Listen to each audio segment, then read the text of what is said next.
Sir, देश में लगातार राम गूंज सुनाई दे रही है, जिसका जिक्र आपने भी किया। लेकिन राहुल गांधी ने भी 14 जनवरी से मणिपुर से अपनी यात्रा शुरू की। क्या राहुल गांधी की जो न्याय यात्रा है वो प्रधानमंत्री नरेंद्र मोदी के अश्वमेध घोड़े को रोक पाएगी? और आखिर उनको मंदिर जाने से क्यों रोक दिया गया समय उसी तारीख को जिस दिन प्राण प्रतिष्ठा थी? एफआईआर भी दर्ज करवा दी गई उनके खिलाफ। दो अलग अलग प्रश्न हैं। देखिए, अश्वमेध घोड़े को तो कोई रोक नहीं पाता, आप जानते हैं। और नरेंद्र मोदी का रथ है, घोड़ा है, तो कौन रोकेगा? अमित शाह उसके आगे प्रधान सेनापति हैं, कौन रोकेगा? रोकने का कोई चांस नहीं है। और तो 400 सीटों की बातें चल रही हैं जहाँ, तो रोकने का कोई इशू नहीं है। रही बात राहुल गांधी की, तो जो आसाम में जो कुछ हुआ, तो 2-3 बातें हुई। पहले एक तो नागालैंड में कहीं थे, तो जिस बस में जा रहे थे कुछ लोगों ने नारे लगा दिए, मोदी मोदी करके जो है, और कुछ ऐसी बात कही तो उनको गुस्सा आ गया, उस उतर के नीचे बस से नीचे आ गए। अच्छा नहीं था, थोड़ा मैच्योरिटी दिखानी चाहिए थी उनको, थोड़ा ज़्यादा मैच्योरिटी दिखानी चाहिए थी। फिर आसाम में आ गए, तो आसाम वाली बात थोड़ा सा डिबेटेबल इन द सेंस है। वो ये कहते हैं जिस मंदिर में पूजा करने जा रहा था, मेरे पास परमिशन थी मैनेजमेंट कमेटी की, बाद में ऐन वक्त उस कमीशन को रद्द कर दिया गया। उनका कहना था कि ये चीफ मिनिस्टर के प्रभाव में रद्द किया गया है ये, और मैं जाऊँगा। तो गए वहाँ पे, तो रोका उनको पुलिस ने, नहीं जाने दिया अंदर जो है। तो उन्होंने कहा मुझे मेरा कसूर बताइए, मेरा कसूर क्या है इसके, दैट जो है।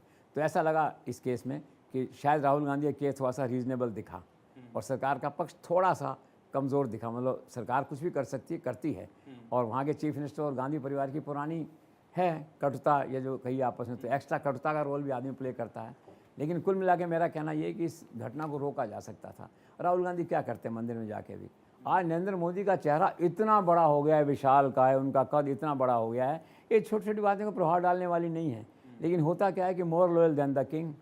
कुछ लोग कभी ये सोचते हैं ना, जैसे कि खुश होंगे लोग जो है, तो कभी कभी अति उत्साह में भी कोई काम हो जाता है। मुझे केस की मेरिट मालूम नहीं है, हो सकता है कि उन्होंने कहा भड़का रहे थे उनको, जो उनके साथ मीडिया एडवाइज़र और ये जो लोग हैं भड़का रहे थे इनको वहाँ पे, तो हो सकता है भड़काने की बात उनका मैं मेरिट इसके सबूत ला के दूंगा, चीफ मिनिस्टर ने करूँगा। लेकिन कुल मिला के है कि ऐसे समय में जब सारा राष्ट्र, सारी भाजपा जो है नरेंद्र मोदी का उत्सव मना रही है, रामलला का उत्सव मना रही है, ठीक है ना, एक चक्रवर्ती राजा के रूप में जिसे कहना चाहिए नरेंद्र मोदी की ताजपोशी हो रही है, वहाँ क्या छोटी छोटी घटनाएँ करते हैं? आप मत करिए ये। ऐसे क्या है कि आप ऐसा कोई काम मत करिए जिससे नरेंद्र मोदी की जो इमेज है उस पर कोई नेगेटिव रिफ्लेक्शन जाता हो। इसलिए वो प्रधानमंत्री हैं, पार्टी के नेता, आप कुछ भी करेंगे तो थोड़ा बहुत लोग कहेंगे, उसे जोड़ेंगे बात को जो है। तो ये थोड़ा सा अनफॉर्चुनेट हुआ without going in merits of the case. और मैं सबको ये सलाह देना चाहता हूँ इसमें अगले कुछ महीनों के लिए, खास करके भाजपा के लोगों को, नेताओं को, मुख्यमंत्रियों को, भाई कुछ मत करिए, कृपा करके बैठिए, बस केवल भगवान राम की मूर्ति देखिए, नरेंद्र मोदी का भाषण सुनिए, ऑडियो देखिए, और चुनावी जीतना है ना, अल्टीमेटली आप जीत जाएंगे घर बैठे बैठे। ये सब करने की ज़रूरत नहीं है। कुल मिला के ऐसा कोई काम मत करिए जिससे नरेंद्र मोदी का जो विशालकाय व्यक्तित्व उभर के सामने आया है उस पर कोई छींटा लगाने की बात आए। तो kindly don't be more loyal than the king.